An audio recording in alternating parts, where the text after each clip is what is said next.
I absolutely can't stand carnivals. I think they're gross, overrun with screaming kids, greasy food, rigged games, and that awful, sickly sweet smell that hangs in the air. I'll admit my hatred is probably biased, and it mostly comes from what I'm about to share.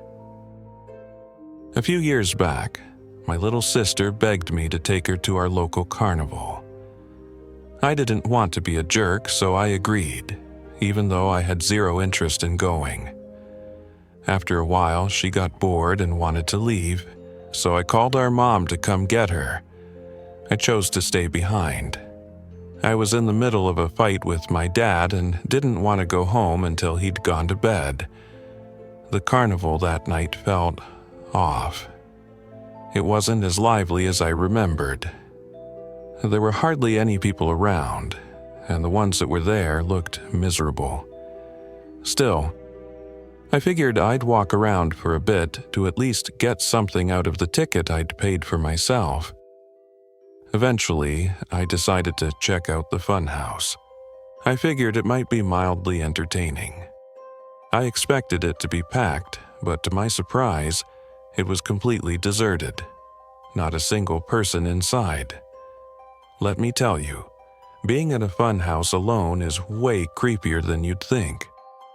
Without the noise of laughter or chatter, the whole place felt dead. Just quiet and filled with strange, warped mirrors. I shrugged it off and kept moving, trying to enjoy the weird reflections. About halfway through, something strange caught my eye. In one of the mirrors to my left, I caught a quick glimpse of a bald head with sunken eyes peering at me. I immediately turned, but no one was there. The reflections made it impossible to tell where someone might actually be. The weirdest part was that I never heard anyone come in. Either this guy snuck in without making a sound, or worse, he was already inside when I got there. I kept moving, a little faster now, and then I saw him again, just barely, out of the corner of my eye. Same pale face, this time wearing a twisted grin. It sent a chill down my spine. I tried to spot where he was hiding, but the mirrors kept throwing me off. I shouted at him to leave me alone. No answer. Panic started to rise in my chest. I began weaving through the mirror maze, constantly glancing over my shoulder. My heart was pounding. Every reflection felt like a trap. Then I hit yet another dead end. As I turned around to go back, a hand shot out from behind a mirror and grabbed my wrist. I screamed and cursed, struggling to break free. I punched the guy's arm and finally got loose. I hit the floor in the process, but that gave me a full look at him. Gray clothes, round belly, pale, sunken face. He looked exhausted and dangerous. I scrambled to my feet and bolted. Somehow, in my panic, I found the entrance again and burst out into the open air. Gasping, I reached for my wallet to call someone and froze. My back pocket was empty. I must have dropped it during the scuffle. There was no way in hell I was going back in there. I found the nearest worker and told her what happened. She seemed confused and said the funhouse had actually been closed to guests that night. My blood ran cold. They called the cops and searched the place but didn't find a single thing. No guy, no wallet, nothing. I felt like a fool trying to convince them it was probably some disgruntled ex-employee with a key. They just shrugged it off and told me to head home. I wish I could say that was the end of it. But it wasn't. A week later, my girlfriend called me, freaking out. She was hysterical, saying someone pretending to be me had been texting her, claiming I was stranded and needed help fixing a flat tire. He convinced her to drive out to a remote parking lot. Thankfully, she brought her dad along even though the person told her to come alone. When they got there, the car wasn't mine, and suddenly, 6 guys stepped out of the vehicle waiting in the lot. Her dad realized what was going on and sped out of there before they could get close. It all clicked.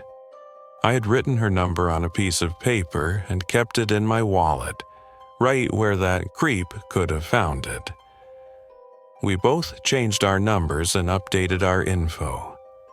It's been a month since then, and nothing else has happened, but I still don't know how to feel about it all. I think I'll just try to forget it ever happened.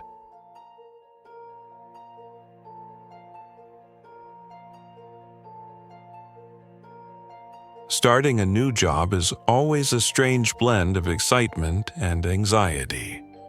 When I landed a summer gig working at a carnival in downtown LA, I was just hoping to pocket some extra cash before starting my senior year of college in the fall. The carnival itself was nothing special. Your typical mix of rides, games, and greasy food stands. But its biggest draw was the funhouse, which transformed into a haunted house at night. Unlike the other attractions, this one was housed in a real building, not a temporary setup. I heard rumors it used to be an old mansion, some eccentric guy's home from decades ago. My job was to manage the funhouse, guide visitors in, make sure everyone stayed safe, and count them as they exited. Seemed simple enough. At first, everything went smoothly, but then I started noticing weird things. Small at first, like the head counts. I'd see 12 people walk in, but only 11 walk out. I figured I just miscounted in all the noise and chaos, but it kept happening. Groups would go in, and 1 less person would come out.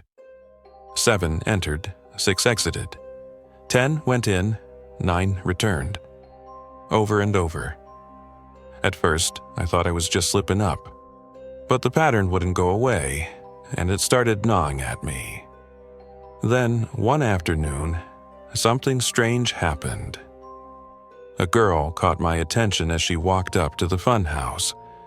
Blonde, stunning, and oddly out of place among the typical crowd. She looked to be around my age, maybe a bit older. I couldn't help but stare, just for a second, and she caught me looking. She smiled, handed over her ticket, and I pointed her toward the entrance. I tried to shake it off and focus, but I kept glancing toward the exit, hoping to catch her on her way out.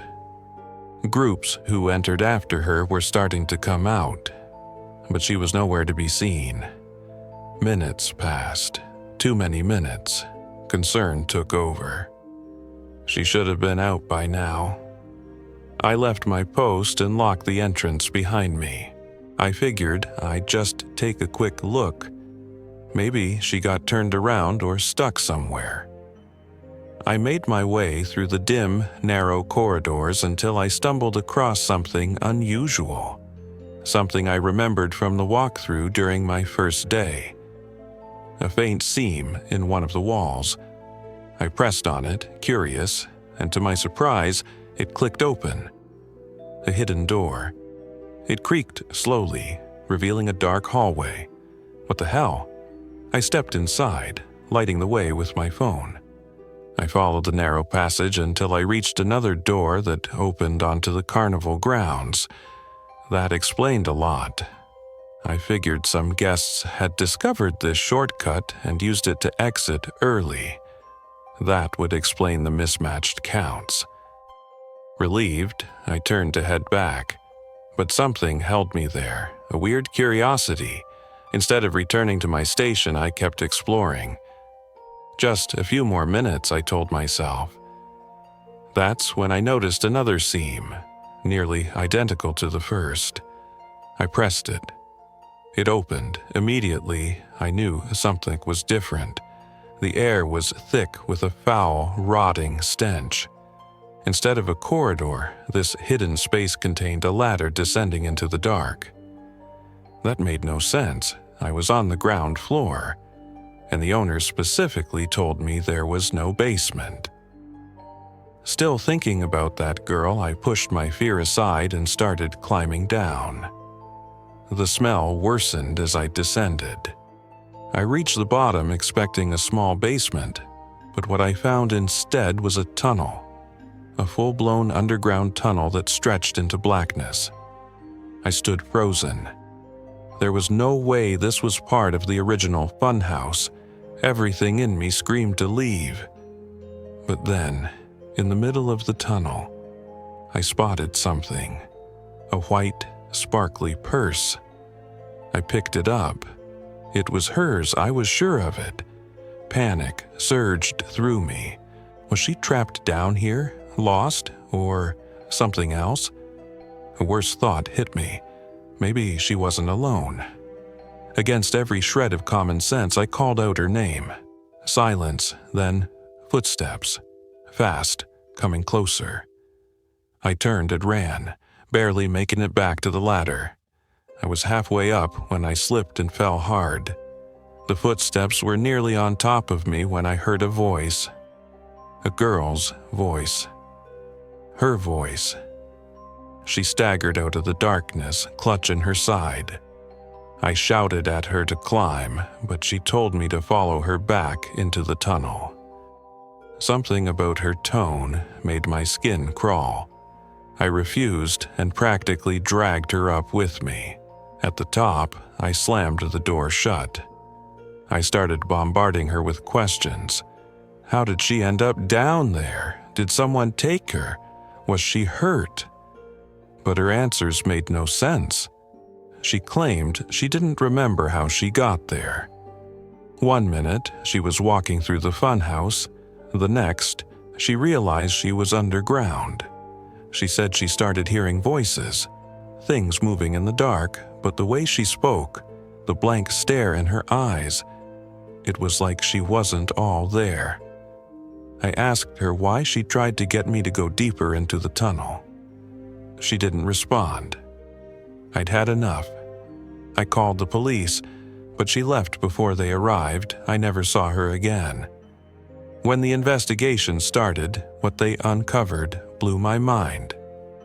Turns out the funhouse had once been a mansion with ties to the Prohibition era. Hidden tunnels ran beneath it, passageways used for smuggling alcohol. No one even knew those tunnels still existed.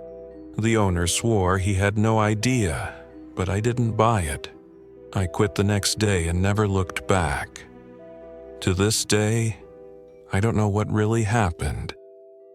Was she lured down there? Did someone try to take her? Or was she part of something darker? There are so many explanations, but none of them make me feel any safer.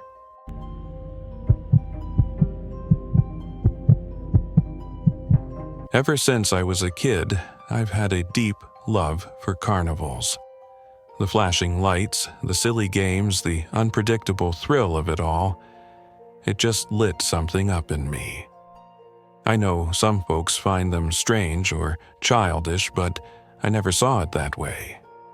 Growing up in a quiet Indiana town with not much to do, the arrival of the traveling carnival each year was like magic. I'd soak up every minute I could. It's been more than 2 decades since then, and I still get a kick out of the local fair's energy. And despite the story I'm about to share, I don't think that fondness will ever fully go away. I must have been around 10 or 11 when this happened. I was a bit of a nerd back then, and in the days leading up to the spring carnival, I was spending my time buried in the local library. I'd bounce from book to book, just chasing whatever caught my curiosity. One day, I ended up in the dusty old history section. These books looked like they hadn't been touched in years, coated in thick layers of dust. As I flipped through one about the town's past, a small faded slip of paper slipped out and fluttered to the floor. I bent down to pick it up and was surprised to see it was a ticket to the very same spring carnival, dated more than 15 years earlier. I couldn't believe it. What were the odds? It felt like fate. I figured it'd be a fun little addition to the random stuff I collected at home. Even stranger, the date printed on the ticket was just 2 days away, meaning the carnival would be in town then. Sure enough, it rolled in the next morning, and I had the weird idea to take the old ticket with me, just to see what would happen if I tried to use it. I figured the worst that could happen was they'd laugh it off. That evening, I headed to the fairgrounds, the ticket tucked safely in my pocket. Everything was just as I remembered. The bright lights, the smell of popcorn and cotton candy in the air. I walked up to the gate and handed the ticket to the guy at the entrance. His reaction was off. His face went pale as soon as he looked at it. His eyes widened, and for a second he just stared. Then he forced a smile, his voice a bit shaky as he said, enjoy your evening," and handed the ticket back without punching it. I stood there, puzzled. I'd meant to get it stamped, but the weirdness of the moment made me forget. I brushed it off, chalking it up to the guy being new or confused by the outdated design. I wandered the grounds, played some games, grabbed a funnel cake. It was shaping up to be a great night. But something didn't feel right. I kept noticing glances, workers whispering and side-eyeing me. A feeling crept in like I was being watched. Eventually, I had enough. I approached one of the older workers, a kindly-looking man running the ring toss booth. I showed him the ticket, hoping for some clarity. His reaction made the hair on the back of my neck stand up. He didn't even try to hide his alarm. He looked around nervously and then leaned in close. "Where'd you get this?" he asked. After I explained, he seemed visibly unsettled. "You found something you shouldn't have," he said, his voice dropping. "This ticket, it's tied to a story most people around here don't talk about. About 15 years back, something awful happened at the carnival, right here." He paused, like he wasn't sure if he should keep going. "There was a young guy named Ryan who worked one of the rides. Everyone liked him. Then one night he just disappeared, gone without a trace. The only thing the police ever found was his wallet with a ticket inside. Looked just like this." The air felt heavier around us. He kept going. "They searched everywhere, even drained the pond nearby. Nothing. After that, strange things started happening when the carnival came through town. Accidents, people vanishing. Weird sightings. Some folks said it was Ryan. Others said it was something worse. A chill ran through me." "And you believe that?" I asked. He gave a shrug. "I've seen enough not to rule anything out. Point is, that ticket might stir up something. Best thing you can do is leave it, give it to me." He reached out, but I hesitated. I looked down at the ticket again, wondering what I might be missing. Could a little slip of paper really be connected to something like that? His expression darkened. "Give it here," he growled. I took a step back, clutching the ticket tighter. That's when his calm demeanor cracked. He looked desperate, like something had taken hold of him. "You don't get it," he whispered. His eyes flicked toward the shadows, nervous and fearful. I turned and backed into the crowd, my heart hammering. I heard him call after me, his voice a frantic mix of warning and pleading. But I didn't stop. I just wanted to get away. The magic of the carnival had vanished. I left early, the ticket still burning a hole in my pocket. After that night, everything changed. I missed the bus the next morning, fell off my bike and scraped my knee. My best friend accused me of stealing something I didn't.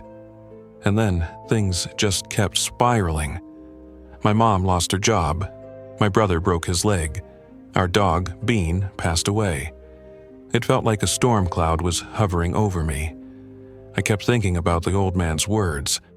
The ticket stirs things up. My dad laughed when I told him. "No such thing as curses," he said. "Stop being silly." But one particularly miserable afternoon, soaked by the rain and hungry from forgetting my lunch, I finally had enough. I pulled out the ticket, stared at it, then marched out to the creek behind our house. My hands shook as I tore it into pieces and watched them float away. "It's just paper," I told myself. Things began to turn around after that. My friend found his card and apologized.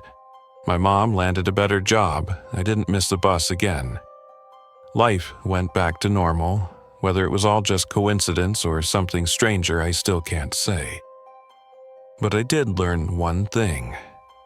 Sometimes curiosity comes with consequences, and now I'm a little more careful about what I pick up and what I decide to keep.